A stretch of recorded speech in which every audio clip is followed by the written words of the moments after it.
بسم اللہ الرحمن الرحیم۔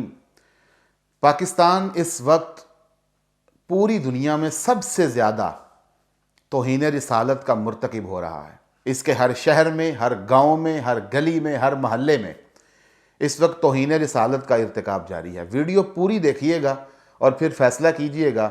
اپنی مرضی سے چاہیں تو اس کو ارباب اختیار تک پہنچائیں، چاہیں تو اسے صرف نظر کر لیں۔ یہ آپ کے اوپر چھوڑ رہا ہوں میں۔ الیکشن کا دور دورہ ہے، ہر طرف الیکشن کی صدائیں آ رہی ہیں، ہر پارٹی اپنے اپنے امیدوار کھڑے کر رہی ہے۔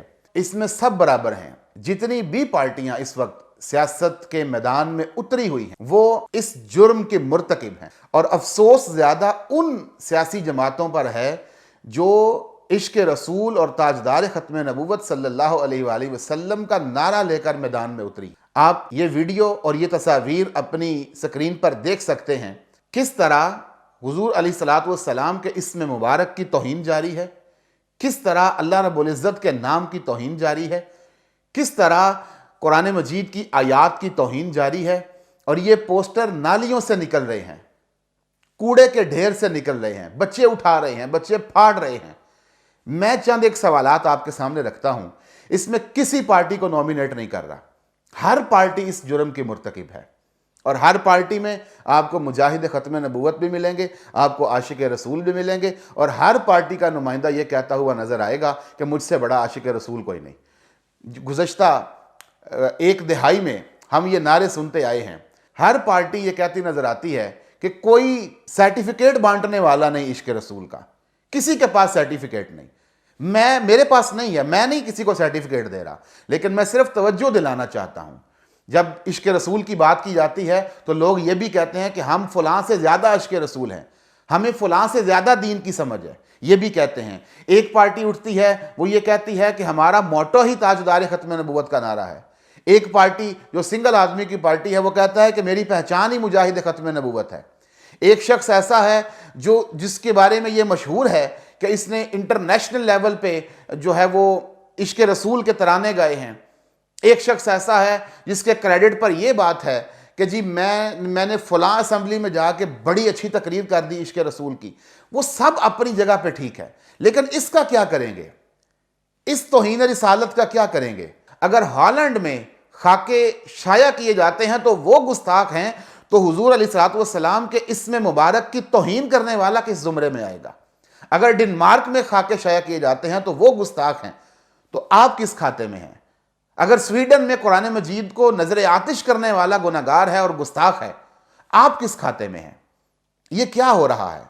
میں صرف اور صرف اتنی بات کہتا ہوں کہ جو بھی اپنی نگرانی میں یہ پوسٹر چھپوا رہا ہے جس کے اندر محمد صلی اللہ علیہ وآلہ وسلم کا اسم گرامی ہے، انشاءاللہ اللہ کے لفظ ہیں اور قرآن مجید کی آیات ہیں، وَتُعِزُّ مَن تَشَاءُ وَتُذِلُّ مَن تَشَاءُ، اور ہر شخص، کسی کا نام عطاء اللہ ہے، کسی کا نام محمد احمد ہے، کسی کا فلاں ہے، کسی کا فلاں ہے۔ ظاہری بات ہے اکثریت مسلمانوں کی ہے اور مسلمانوں کے نام ہیں۔ اب میں یہاں پہ یہ کوڈ کروں گا، حضرت سیدنا فاروق اعظم رضی اللہ تعالی عنہ کے دور خلافت میں کسی شخص کا نام حضور علیہ السلام کے نام پر محمد تھا، تو کسی بلانے والے نے اسے نام بگاڑ کر بلایا، اور یہ حضرت فاروق اعظم رضی اللہ تعالیٰ عنہ نے سن لیا۔ جتنے بھی مدینہ طیبہ طاہرہ میں ایسے افراد تھے جن کا نام محمد تھا، حضور علیہ السلام کے اسم گرامی کے اوپر تھا، ان سب کے نام کو بدل دیا۔ ایک شخص کھڑا ہوا، وہ کہنے لگا کہ میرا نام آپ تبدیل نہیں کر سکتے، میرا نام حضور نے رکھا ہے اپنے نام کے اوپر، تو آپ نے اس کو رہنے دیا۔ حضور علیہ السلام کے اسم مبارک کی اتنی تعظیم، آپ لوگوں کو خطبات میں یہ بتاتے ہیں کہ ایک بسم اللہ شریف کی تعظیم کرنے پہ لوگ ولایت کے مرتبے پر فائز ہوئے ہیں، ایک اللہ اسم جلالت کی تعظیم کرنے سے لوگوں کو وہ مقام ملا ہے جو عام انسان کی سمجھ میں نہیں آ سکتا۔ تو آپ نادانستگی میں یا دانستگی میں یہاں نادانستگی نہیں کہوں گا، اس لیے نہیں کہوں گا کہ آپ کو پتا ہے کہ الیکشن ایسے لڑا جاتا ہے، آپ کو پتا ہے کہ یہ سب الیکشن کی ضرورت ہے، آپ کو پتا ہے کہ یہ سب کمپین کی ضرورت ہے، آپ کو پتا ہے کہ یہ سب انتخابات کی ضرورت ہے۔ اگر آپ نے الیکشن کے میدان میں اترنا ہے تو یہ سب کرنا پڑے گا، اور اگر آپ یہ کہیں کہ ایک بڑے مقصد کے لیے یہ مقصد قربان کیا جا سکتا ہے، تو میں آپ کی عقل پر سوائے ماتم کے کچھ نہیں کر سکتا، سوائے افسوس کے کچھ نہیں کر سکتا۔ میں اس میں کسی پارٹی کو نومینیٹ نہیں کر رہا۔ ہر شخص جو اپنے اپنے حلقے میں اس جرم کا مرتکب ہے وہ شخص بھی گناہگار ہے، اور اس شخص کو نامزد کرنے والی پارٹی بھی ذمہ دار ہے، چاہے وہ کوئی بھی ہے۔ اس لیے میری مؤدبانہ درخواست ہے تمام پارٹیوں سے اور تمام پارٹیوں کے تمام امیدواران سے کہ خدا را اس کا مذاق مت بنائیں۔ کس منہ سے آپ ہالینڈ کے خاکے شائع کرنے پر آپ صدائے احتجاج بلند کرتے ہیں؟ کس منہ سے آپ ڈنمارک کے خلاف صدائے احتجاج بلند کرتے ہیں؟ اپنے اندر جھانکیں اور یہ دیکھیں کہ آپ گلی محلے کی سطح پر کیا توہین کر رہے ہیں۔ اب یہاں پہ ایک بات آئے گی، وہ کیا آئے گی؟ وہ کہیں گے کہ جی وہ پلان کر کے اور اس کی نیت ہی گستاخی کرنے کی ہوتی ہے، ہماری تو یہ نیت نہیں ہے۔ تو کیا یہ علماء نہیں جانتے؟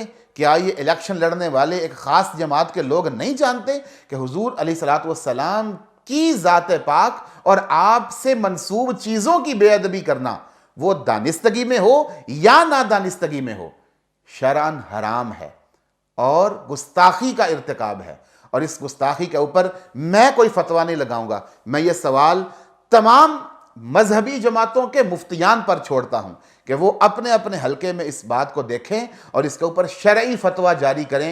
حضور علیہ الصلوۃ والسلام کے نام پاک کی توہین اور اللہ اسم جلالت کے نام پاک کی توہین اور قرآن پاک کی آیات کی توہین کا جو ارتکاب کیا جا رہا ہے، اس پر شرعی فتویٰ کیا بنتا ہے۔